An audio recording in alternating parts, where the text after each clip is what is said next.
I used to sit at the back of the small campus cafe, the one with the flickering overhead light that never quite got fixed. It wasn't the coffee that drew me in.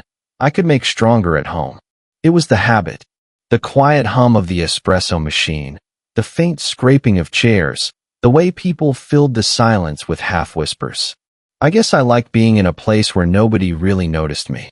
Nobody except her, Professor Lane.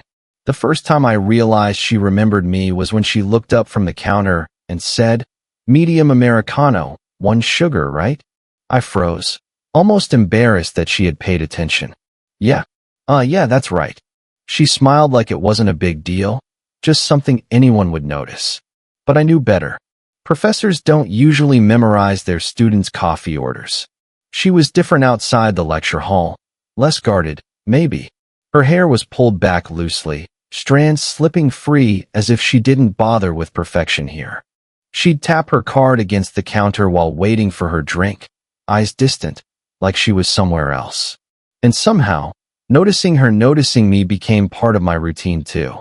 I didn't plan it, but we always seemed to end up at the same corner table, her with a stack of essays, me with my half-finished assignments.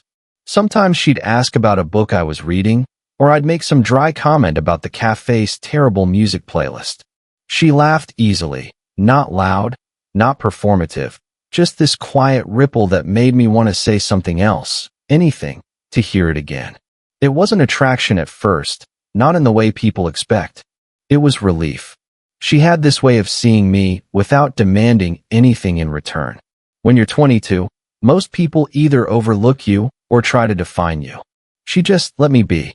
Still, I caught myself noticing things I shouldn't. The way she tucked her pen behind her ear absent-mindedly. How her fingers brushed against mine once when she slid the sugar jar across the table. My eyes would flick to her hands too often, and I'd fold the edge of my napkin until it tore, just to keep them busy. I never said much about myself. I didn't have stories that seemed worth telling. Mostly I listened. She'd mention the chaos of grading, or how she hadn't had time to grocery shop, and I'd nod, offer some small reply. But inside, I held on to those scraps of her life like they meant something. There was one evening. I remember it clearly. The cafe was nearly empty, and rain tapped against the windows. She looked at me, not with authority, not as my professor, but as if she was trying to figure something out. Her mouth opened like she was about to speak, then closed again. She went back to her papers, but the silence was louder than the storm outside. I thought about saying something, anything, but I didn't. Instead, I stared at my phone, thumb hovering over a message I'd typed, but never sent. Do you ever feel like the quiet moments matter more than the loud ones? I deleted it before she could notice. When I finally stood to leave, she glanced up. Just a glance, nothing more. Yet it stayed with me. Later that night, as I set my phone on the nightstand, it buzzed. A single message from an unknown number. "You left your notebook at the cafe. I can hold on to it if you'd like." Professor Lane, I didn't remember leaving it behind. Or maybe I had. Either way, I knew it wasn't the notebook she was really holding. I told myself it was just about the notebook. That was the only reason I texted back. "Thanks. I'll swing by tomorrow." But when I walked into her office the next day, notebook neatly stacked on the corner of her desk, I realized she could have just handed it back in class. She didn't have to text me. She didn't have to use her personal number. "Thanks for holding on to it," I said, hovering by the door longer than I needed to. She gestured to the chair across from her. "Sit for a minute." I made tea. I almost laughed.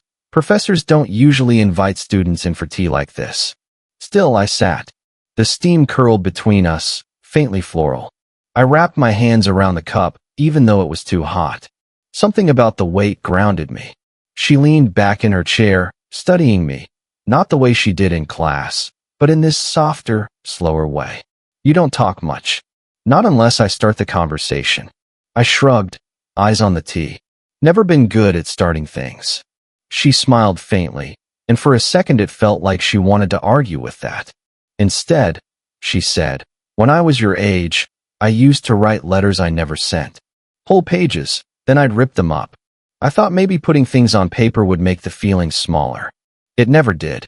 The admission surprised me, not because of what she said, but because she chose to share it with me. I wanted to ask what kind of feelings, but the question lodged in my throat. Instead, I said, I keep unsent texts on my phone. Same thing, I guess. Her eyes softened. Yeah, same thing. For a moment, the silence between us wasn't uncomfortable. It was heavy, but in a way that felt shared. That's when the wrong thought slipped in. The one I wasn't supposed to have. She's my professor. She's my friend's mom. This can't mean what I think it does. The thought left me restless. My knee bounced under the table. She noticed, because of course she did. You're distracted, she said. I forced a smile. Just a lot on my mind. Her gaze lingered, like she almost wanted to press. But then she looked away, reaching for her mug. The sleeve of her sweater slid back slightly, and I noticed the faint line of a scar along her wrist, thin, pale, old. I shouldn't have stared, but I did. She caught me. Didn't flinch, didn't cover it. Just let the moment sit there until I looked down. We finished our tea mostly in silence. When I finally stood, I reached for my notebook. She handed it to me, her fingers brushing mine. Just a small contact, ordinary in every way, yet it burned longer than it should have. I thought about saying something. Thank you, good night, anything. Instead, I muttered, see you in class, and turned to leave. But halfway down the hall, I caught myself smiling at nothing. I don't know why that moment stayed with me. Maybe because it felt like someone finally saw me. The next time we spoke, it wasn't planned. I ran into her at the bookstore just off campus. She was standing in the narrow aisle between fiction and philosophy, holding a paperback she didn't look like she wanted to buy. I almost turned back before she saw me. But then she glanced up, recognition sparking in her eyes, and it was too late. Didn't expect to see you here, she said softly, closing the book. Didn't expect to see you either. My voice sounded more awkward than I meant. We ended up walking out together, the silence between us filled with the creak of the wooden floorboards and the faint hum of the overhead lights. Outside, the air smelled like rain even though the sky was clear. She stopped by the corner, shifting the book in her hands. I shouldn't, she started, then broke off. Never mind. I wanted to ask what. But the hesitation in her face told me enough. Whatever she was about to say, it was the kind of thing we weren't supposed to. Instead, I said, do you want me to carry that? I motioned to the book, as if it weighed more than a feather. Her laugh was quiet, but it cracked through the tension. It's fine, but thanks. We walked side by side, too close for comfort, too far for honesty. A car horn in the distance filled the silence. Then it happened, her son, my friend. He appeared across the street, waving like he hadn't seen me in weeks. I froze. She froze harder. Hey, he called, jogging over. Didn't know you two knew each other outside class. Her smile was practiced, polite. We ran into each other at the store. My chest tightened. I nodded too quickly, words tripping out. Yeah, just coincidence. He didn't notice. He never noticed. He launched into a story about his roommate, and I tried to listen, but all I could feel was the heat of her presence beside me, her shoulder just out of reach, her silence measured. After a few minutes, she excused herself, said she had papers to grade, waved us off. But as she left, she glanced at me once, just once, over her shoulder. It wasn't long enough to mean anything, and it was too long not to. Later that week, I stayed after class. My friend had already left. I told myself I needed to ask about an assignment, but the truth was thinner than that. She lingered by her desk, stacking papers too neatly. Her hands trembled, barely noticeable, but enough. I opened my mouth, closed it, tried again. Do you ever? The words stalled. Forget what you were about to say? Her gaze lifted, steady and sharp, like she knew exactly what I hadn't asked. She stepped closer, just enough that I could see the faint lines at the corners of her eyes, the trace of tiredness that made her human, not untouchable. And for one impossible second, I thought she might lean in. But she didn't. Neither did I. We just stood there, too close to be nothing, too far to be anything. It was late afternoon when I saw her sitting on the bench just outside the faculty building. The sky was gray, the kind of gray that makes everything quieter, softer. She had her coat folded across her lap, staring out at the empty quad like she was waiting for something that wouldn't come. I almost kept walking. I almost told myself it wasn't my place. But my feet betrayed me. "Long day?" I asked, easing down at the far end of the bench. She gave a small, tired smile. "They're all long." The silence stretched. I counted the seconds in my head. 5, 10. Her hands twisted the edge of her sleeve, like she needed something to hold on to. "You don't have to sit with me," she said after a while. "I know." I shifted, my knee bouncing. "But I want to." That landed between us heavier than I intended. Her shoulders lifted, then fell, like she wanted to respond but thought better of it. "I saw you with," the words caught in her throat. "With my son the other day. You were laughing about something." I don't remember the last time I heard him laugh like that.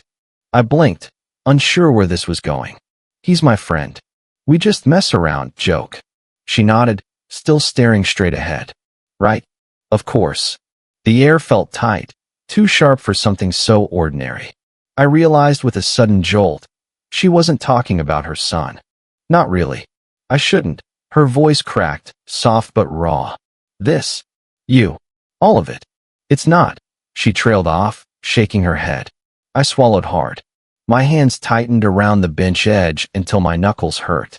"Do you ever feel like you're holding back so much it just leaks out anyway?" Her eyes finally turned to me. Direct. Unflinching. Every day. The honesty of it startled me. For a heartbeat, the whole world narrowed to the space between us. The hum of distant traffic.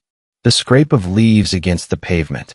Her gaze holding mine like it was the only thing keeping her steady. I wanted to say it. The words hovered on my tongue. "I think about you. More than I should." But the fear of what would follow pinned me down. Instead, I said, "Sometimes I think if I don't say something, I'll disappear." Her breath caught. Just barely. She shifted closer, not enough for anyone passing by to notice, but enough for me to feel the warmth of her shoulder through the space between. "I can't," she whispered, then stopped. Her hand twitched against her lap, like she almost reached for mine. Almost. The silence was unbearable and perfect at once. I leaned forward, every muscle taut, every thought loud. And then she asked, not quite looking at me, "What happens if we don't stop?" The next week, she wasn't in her usual spot at the cafe.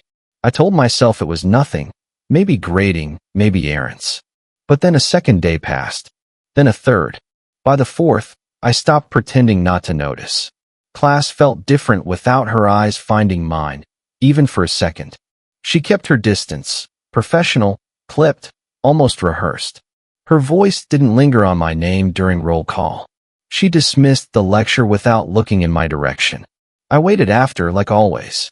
She gathered her papers quickly, not giving me the chance. "Professor," I started. She cut me off, not unkindly, but firm. "I have a meeting."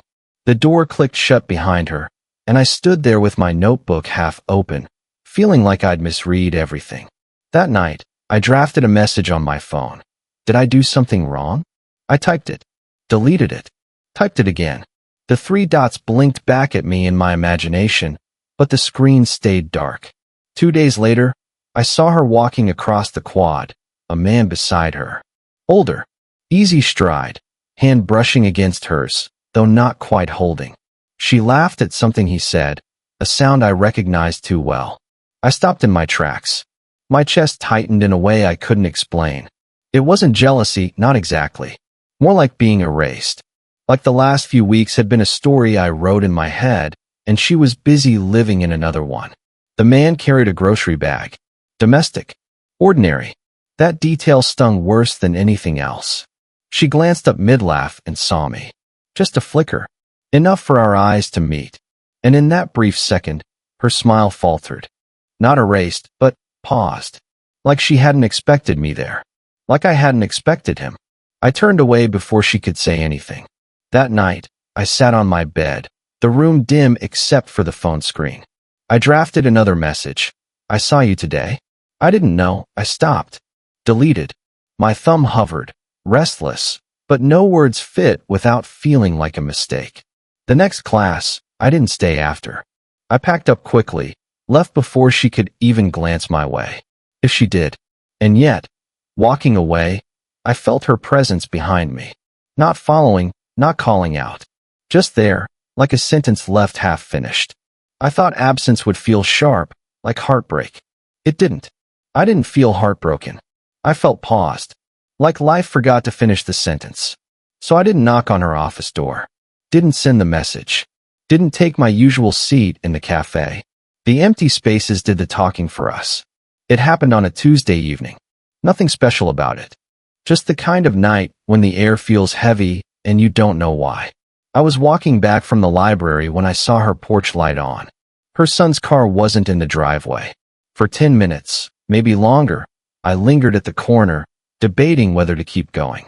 But I didn't. I walked up the steps and knocked. The door opened slower than I expected. She stood there in a loose sweater, hair pulled back, eyes tired but sharp the way they always were. "You shouldn't be here," she said quietly. No anger. Just fact. "I know," I replied.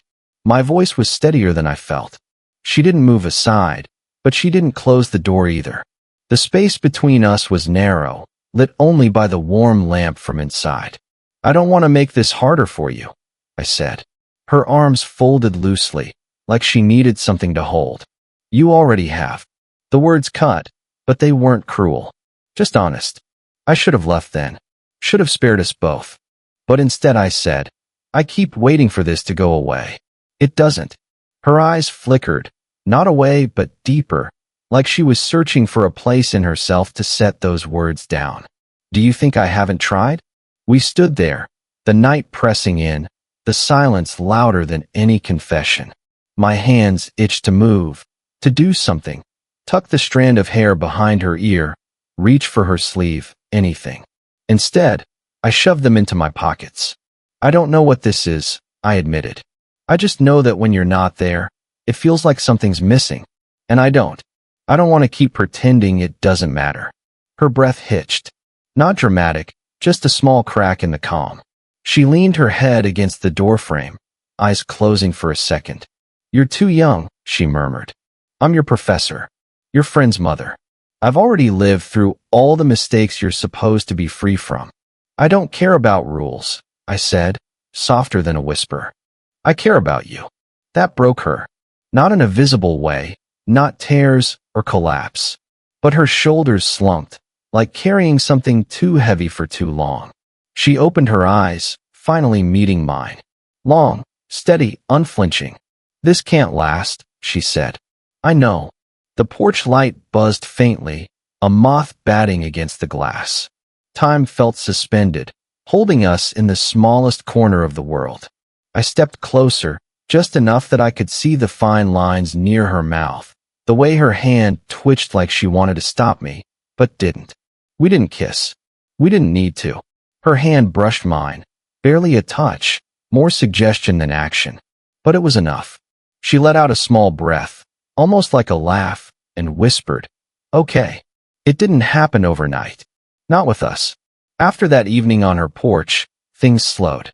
Some weeks I kept my distance, convinced the moment had been too much, that I'd ruined everything. Other weeks, she was the one who pulled back, replying to texts late, cutting conversations short. But still, neither of us disappeared. I'd find her again at the cafe, her tea cooling as she scribbled notes in the margins of student essays.